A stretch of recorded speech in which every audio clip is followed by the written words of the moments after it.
What are you thinking, Bugs? What are you thinking? Can you come out, please? It's the water's moving too fast. I don't want you to get washed away. Come on, girl. Let's go. We've got to go. Come on. Out you come. Let's go. Good girl. Good girl.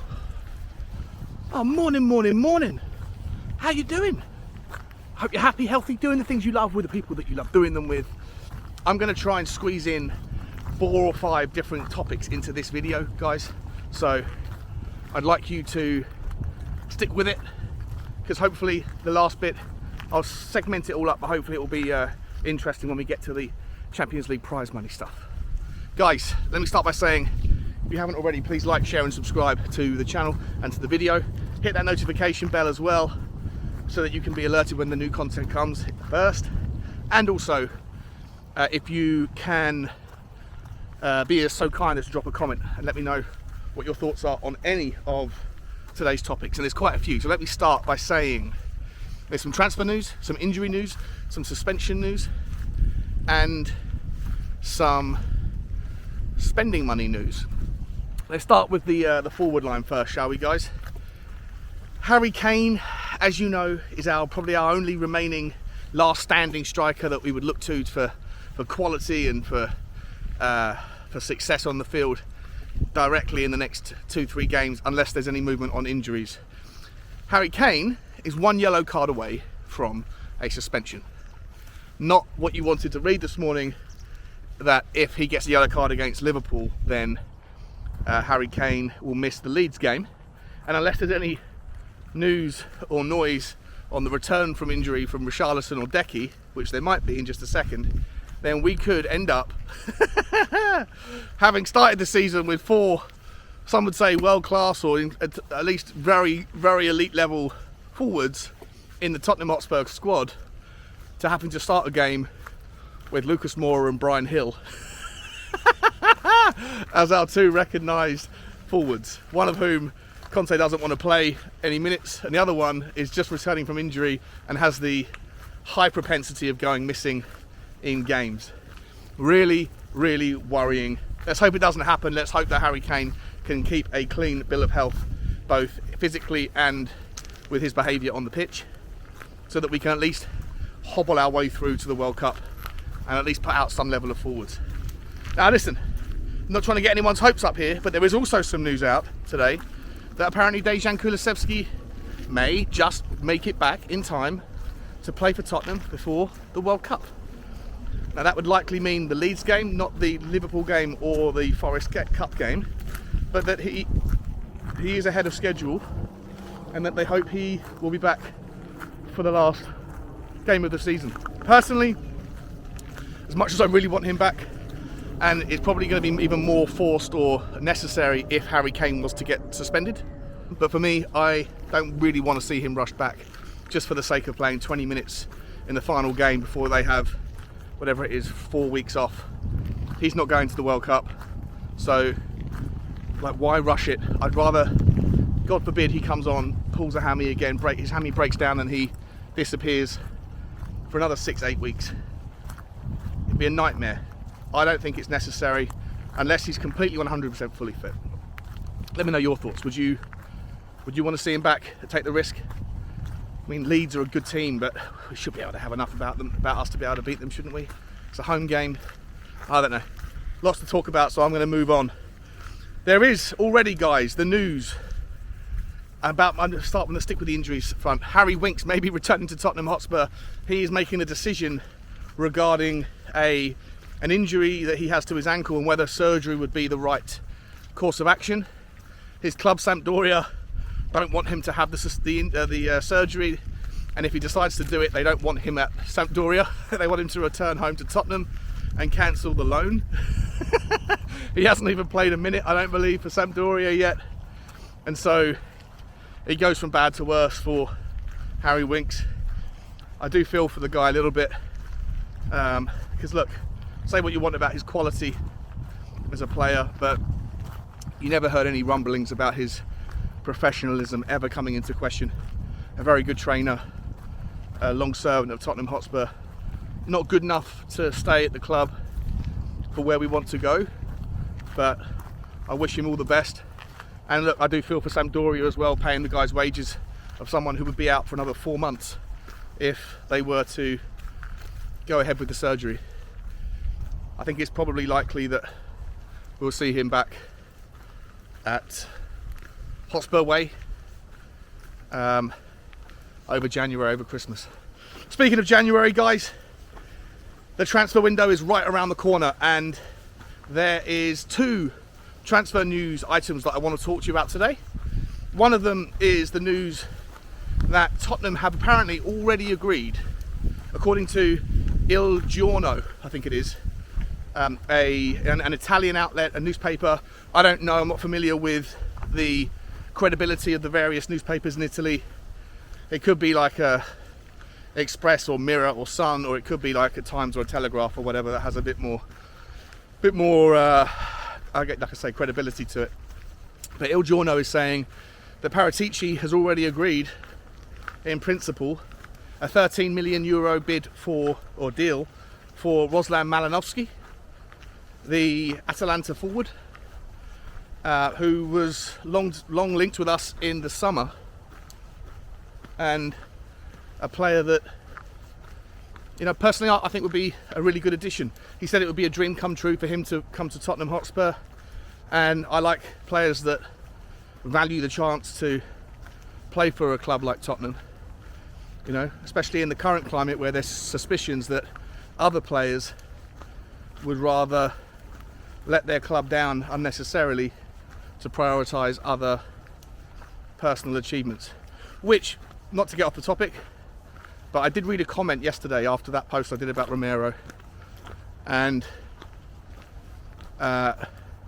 Americanka, a lady in the comments, made an impassioned plea. She said it would be an unpopular opinion, but she can appreciate and understand and even accept why players would prioritise playing for their country in a tournament that only happens, you know, 2 or 3 times if they're lucky in their career, and that too many people in this world have loyalty towards their employers that is rarely reciprocated in the wider world, whether you're a teacher or an investment banker or a footballer or a farmer.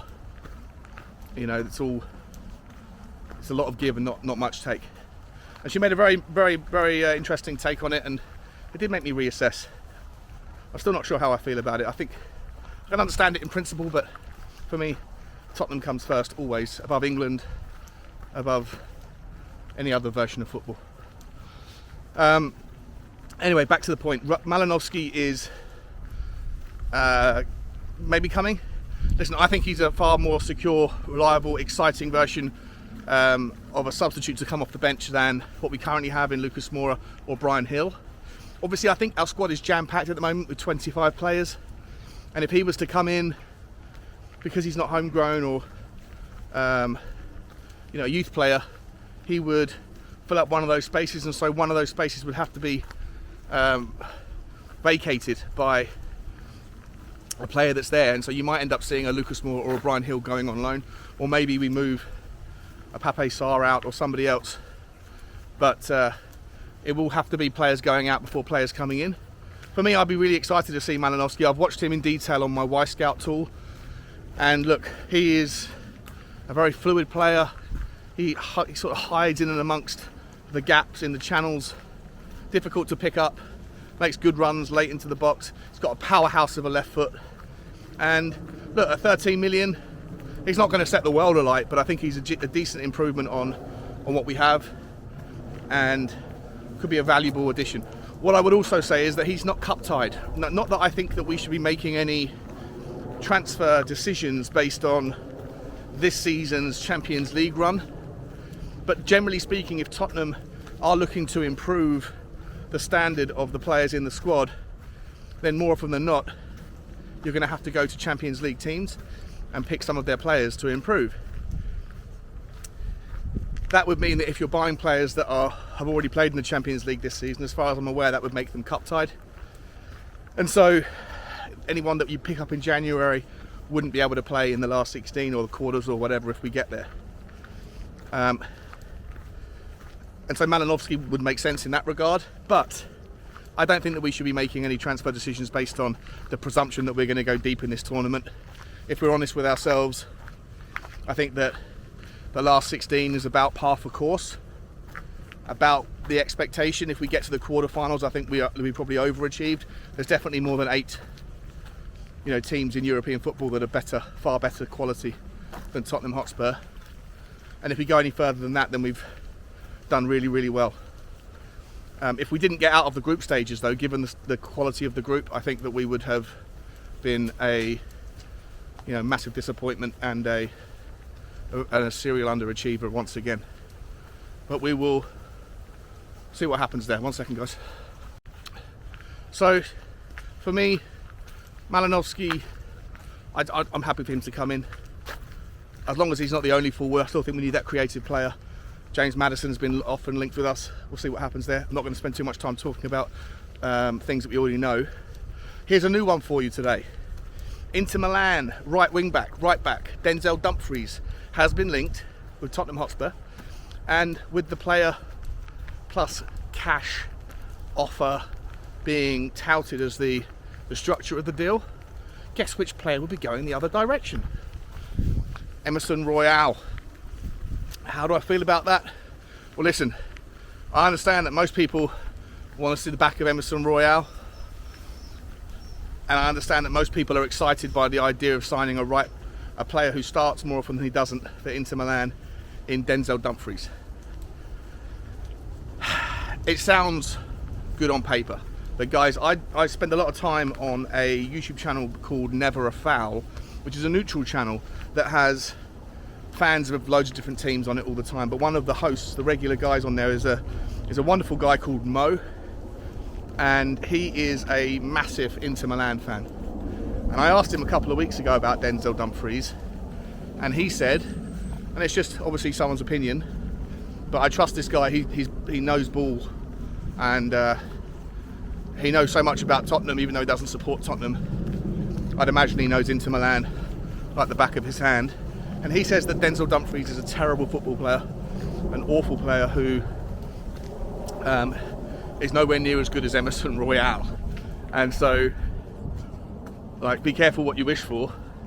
I've looked into DENZEL Dumfries. I don't know, I don't watch Italian football too much, so there might be someone who's in the comments who tells me I'm completely wrong about this assessment of him, and that's fine. But what I have seen of him, I would make the assumption, or the assessment rather, that he seems to be a player who benefits from the creativity of a stronger team in Inter Milan, and that last season when he scored the goals that he did, he was usually just sort of Tommy tap-ins, back posts from creative play that were coming down the left-hand side. There's nothing wrong with that. Any wing-back who scores goals and assists is competent and contributing to the cause. Nothing wrong with that at all. But for me, I feel like, as I say, he benefits from creativity in other areas of the pitch at Inter. And one second. Come on, Baba, let's go. Come on, we're going. Come on. Bugsy, let's go. She's so disobedient. Come on, let's go. Ready? Right, guys, sorry about that. I feel like he benefits from creativity for other players. And what I was going to say was, at Tottenham, I feel like we would look to our our wide players to be the creators, not the benefactors of creativity elsewhere. And so I don't think it's a good fit. And the noise is that it would be 35 million quid is the value of Dumfries, and that Tottenham would, pay some cash and Emerson Royal. So I don't want to move from one numpty to another. I trust Mo's opinion. Let me know what your thoughts are, though. I'm going to spend a bit more time doing a bit more, research on Dumfries. But I don't know. It's not too exciting for me. Last thing I want to say to you guys, is about Champions League prize money. We've been wondering where the money's going to come from, and to pay for the 150, 200 million quid that we need. And look, remember that we haven't taken the last £50 million tranche from that £150 million injection of cash. So I would imagine that that's going to be withdrawn at some point very soon. On top of that, Swiss Ramble comes out with a tweet today. If you don't follow Swiss Ramble and you're interested in football finance, then make sure you follow that man. He's very informative. He's come out with some news about Champions League distributions already, and essentially the money that's already been paid to all the teams. For getting to the group stage, you get 15.25 million euros participation fee, 2.7 million per win, and 0.9 million in prize money for a draw, which, given our 3 wins and our 2 draws, would make out Tottenham would have 10.1 million in addition to the 15 million just for making the group stage participation. But 25 million euros has already been distributed. That's not including coefficiency distributions, TV money, any other sponsorship endorsements, any of those sorts of things. But on top of that, Tottenham also would get, or any club will get, a minimum of 9.6 million when they reach the last 16. And if they go through, if they win that game, they get 10.6 million additional more for getting to the quarters, then 12.5 for the semis, then an extra 15.5 for the final, and then an additional 20 million if you win it.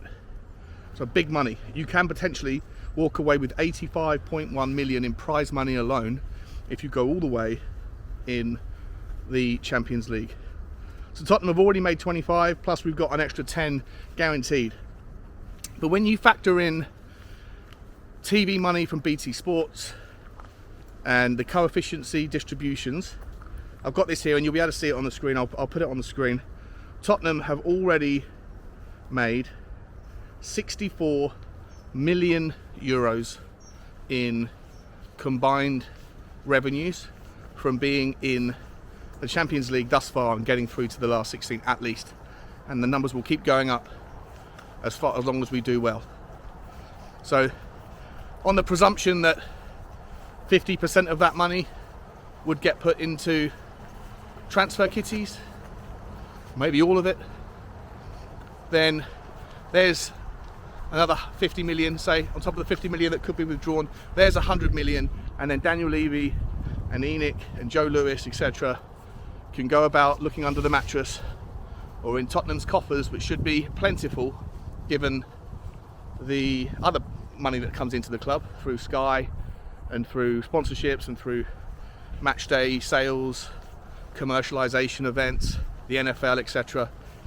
I think it's entirely reasonable and entirely justifiable to expect 100 million quid to be made available or more for the January window, and then still have money left over for the summer on top of that.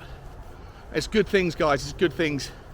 Getting that last goal from Pierre-Emile Højbjerg, not only in and of itself was an additional million quid in revenue just for that goal alone, but if it should give us a favourable tie in the last 16 and allow us maybe to get through to the quarter-final, there's an extra 25 million quid just there and there in and of itself. So big up to Pierre-Emile Højbjerg, big up to you guys for listening to me. Let me know your thoughts on whether you fancy Malinovskyi, whether you fancy Denzel Dumfries in place of Emerson Royale. Let me know who else you'd like to see us go and spend money on in January if it's possible. Let me know whether you think that buying cup-tied players is a bit of a hindrance, and should we therefore go and try and buy James Maddison, who wouldn't be cup-tied, and Malinovskyi. Who would you rather go and get? Let me know. And also let me know about Harry Winks and Harry Kane and his yellow card, and whether you would like to see Dejan KULUSEVSKI come back if it means that there's a slight risk of him getting another injury. What are your thoughts on all those factors? Like, share and subscribe, guys. I love you all. I will see you tomorrow. Let's go.